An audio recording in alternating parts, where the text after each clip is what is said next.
All right, our next question comes from Yaruba G. Yaruba says, my house is under contract and we close on it on February 6th. I bought it for $226,000 and I just sold it for $395,000. I own a general contracting company here in New Jersey, and the reason I sold the house was because I was struggling to pay on it every month and I was sick of having a beautiful house that I couldn't afford. I have just found a new property that's rent to own, and I think I negotiated a pretty good deal. The seller wanted $335,000, so I offered to rent it for 2 years and then buy it for $265,000 so I can add some additional rehab while I live in the house. The house needs about $30,000 of rehab, but once it's fixed, I think it could sell for $400,000. Do you guys think this is a good idea? What's your perspective? Robert, I want you to go first here because you're the real estate guy, and I feel like there's a lot of moving parts in this question. Yoruba, I hate this.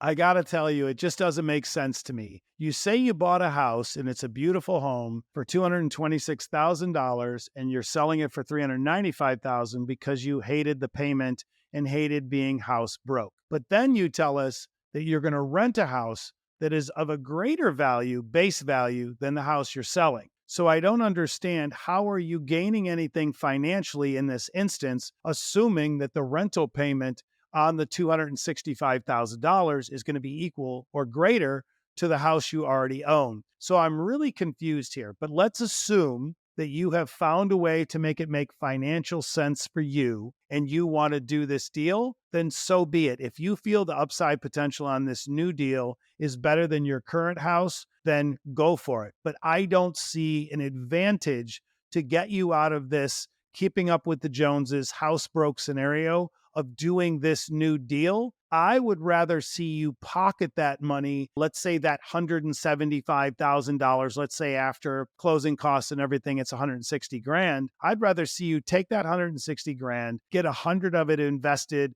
to give you a good base investment in your Roth IRA and some index funds, maybe some crypto, some high yield savings, then take 65,000 instead of putting into this rental house. I would rather see you go buy a new home that is lesser expensive, build it up like you did on the one you're currently selling, and then do the same thing again in 2 years where you flip it. But in the meantime, while you're living in it to flip it, you have a much cheaper payment. With you going up in price right now, I don't see the financial scenario that is advantageous to you, because you're still going to be strapped financially with this high payment because the house you're buying now is a greater price than the one you bought before. So I'm unclear, but those are my takeaways on what you should do next. I feel you should downsize and do another flip so you're not strapped monthly with another high payment. I'm right there with you, man. I think a lot of people make the mistake of being house broke or house poor, however you want to kind of describe that. Their monthly payment is 30, 40, 50% of their take home pay. And, when half your money leaves your bank account every month just so you can live in a house or live in, a place,